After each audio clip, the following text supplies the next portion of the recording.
Welcome back, ladies and gentlemen. In this video, we will look at electricity in our homes, and then we'll apply some math to some questions on electric power and energy. Okay, first, in this unit of electricity, I think it's important just to know where our electricity in Penticton comes from, how circuits are divided in buildings, since we will be analyzing a ton of circuits. What is the difference between AC and DC, and also just how exactly do breakers and fuses work. Okay, so first of all, where our energy comes from in Penticton, it comes all the way from Trail, BC, out in the Kootenays. It comes from a company called Fortis. Fortis owns 5 dams along the Kootenay River. Those dams generate electrical energy, and Fortis ships that energy to different municipalities, Penticton being one of them. Fortis also sells their energy directly to customers. Okay, they charge customers about 10.8 cents per kilowatt hour for up to 1,600 kilowatt hours.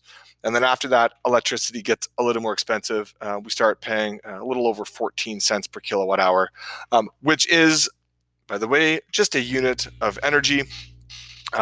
We've talked about units of energy of the joule. Joule is a really teeny tiny unit of energy, which is why Fortis sells to us in bigger chunks of the kilowatt hour. Okay, so we'll talk a little bit more about that later in the video. Okay, so how electricity gets to our homes to plug in all of our luxuries in life. They generate electricity out in Trail, then a transformer steps up voltage for transmission. So electricity gets transported at about 400,000 volts. Then in Penticton, energy comes into one of 5 substations. There is one by the Home Hardware in town. There is one up Carmi Avenue, and those substations then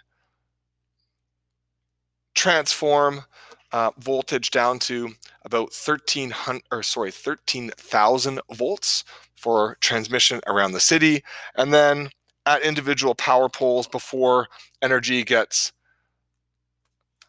transformed down by one of these things. This is a transformer. It transforms electricity from about 13,000 volts down to 240 volts before coming into our homes.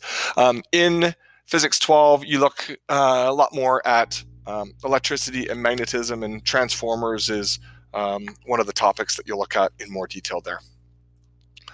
Okay, hydroelectric dams, of course, are not the only way to generate electrical energy. This is an aerial view of Penticton Secondary School. We've got a whole bunch of solar panels up there, which saves us covers about 6% of our electricity consumption in the school.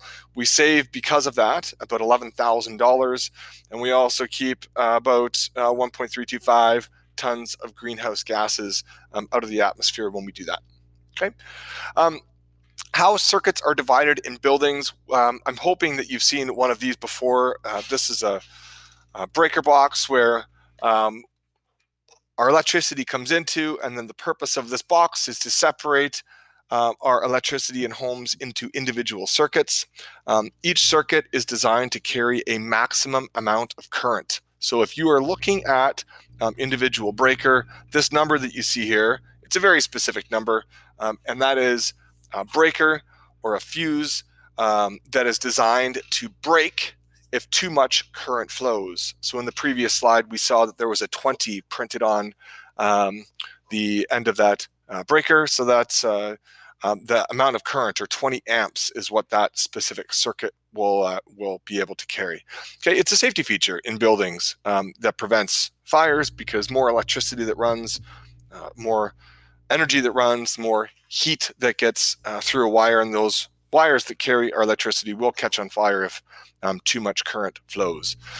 Okay. The voltages that actually comes out of the wall, we have few different pictures on your screen. So this is the one that's most common to us, and this is standardized in North America at 120 volts, and that is so that appliance manufacturers can design appliances to operate at a certain voltage. Okay, so back in the day, AC versus DC. AC just stands for alternating current, DC direct current. Back in the day, there was a war of the currents between Thomas Edison and Nikola Tesla when they were talking about how to create an energy grid or an electricity grid started in New York. Nikola Tesla ended up winning that battle, and we now use alternating current in as an energy or how our current happens in homes, and that is largely because it's easy to transport long distances. So alternating current just means that the direction of electrons alternates, and that happens in North American circuits at 60 hertz or 60 times per second. And if you think back to our first lab that we did trying to find the frequency of a ticker timer, our target goal or target number in class was 60, because that is in fact how fast electrons are switching directions every single second. Okay, whereas direct current, that provides a constant flow of electrons in one direction only. So, and that's usually what's used in batteries.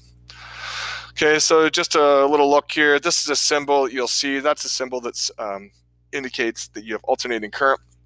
And the big reason is it's so that we can transport energy over long distances. Okay, so electric power. This is a bit of a review, and that is just the rate of converting electrical energy to other forms. Okay, your formula is on your screen. Okay, and the units for that is the watt, whereas 1 watt is 1 joule per second. Okay, so if you have a look at electrical devices, you'll actually see power ratings written on many devices. For instance, a 1500 watt toaster, that just means that it converts 1500 joules of electrical energy into heat every single second, joules per second.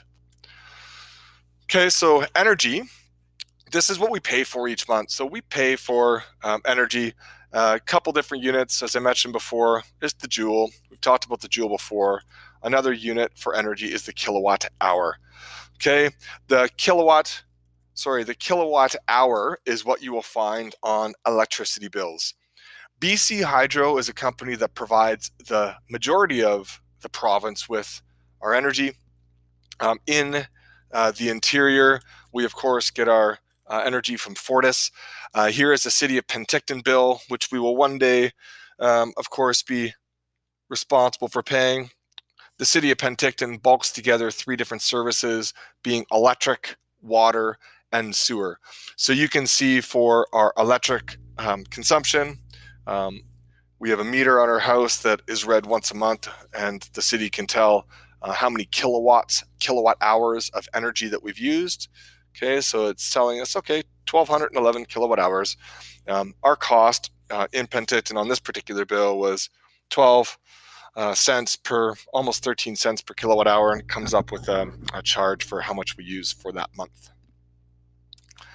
Okay, so how many joules are actually in a kilowatt hour? Okay, so just a conversion here. So a kilowatt hour, if we write that out as just a kilowatt times 1 hour, that is, a kilowatt is kilo, so 1,000 watts or 1,000 joules per second. In an hour, there are 3,600 seconds. So 1 kilowatt hour is equal to then, and our seconds will cancel out here, a kilowatt hour is equal to 3.6 times 10 to the 6 joules. It's a huge number of joules, and that's because joules are just a really tiny unit of energy. Okay, so what does it cost? What does it cost then to run a 60-watt light bulb for 3 days if each kilowatt hour costs 13 cents?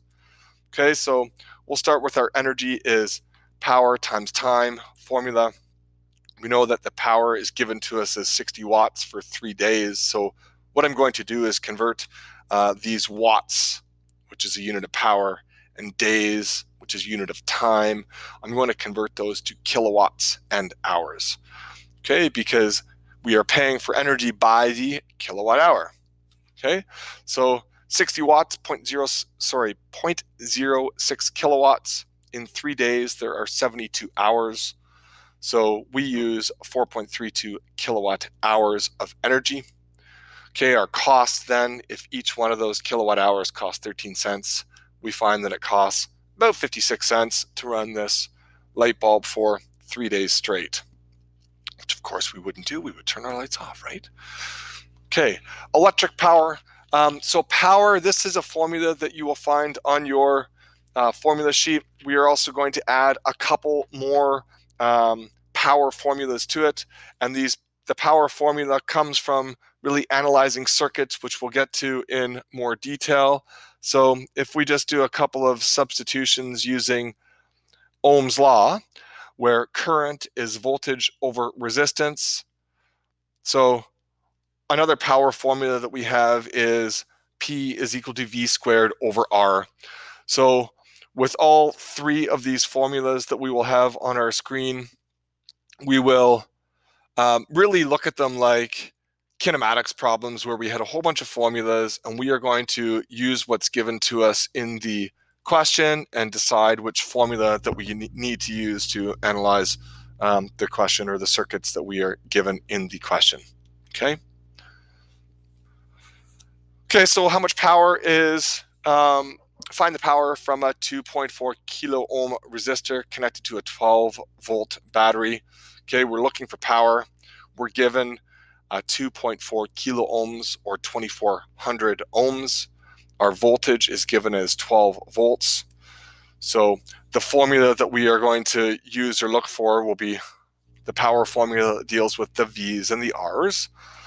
Okay, then if we do some plugging and chugging, we'll find that the power for this resistor is going to be 0.06 watts or 60 milliwatts. Okay. Okay, so next up, if we have a lamp that draws 40 milliamps from a 120 volt source, how much power does the source deliver? How much energy does the lamp convert in 10 minutes? Okay, so we have our current is given to us as 40 milliamps or 0.04 amps. Our volts are 120. We're looking for power. We're being asked for how much power. We're also being asked for how much energy. And then we're given that the time is 10 minutes. And knowing that we're going to need to convert this to seconds later, I've just done that for you there. So 10 minutes times 60, there's 600 seconds that this thing is going to be running for. Okay, so so if we look at now our power, we're going to be using our P equals IV formula, or current times voltage. Okay, so our current is going to be 0.04 amps. Our volts are 120. We'll find that our power is 4.8 watts. Okay. Next, if we're looking for how much energy does the lamp convert, so we'll use power times time. We know that our power is 4.8 watts or 4.8 joules per second. That's going to happen for 600 seconds. We'll find that our energy, our lamp converts 2880 joules of energy, or with 2 sig figs, that will be 2.9 kilojoules of energy.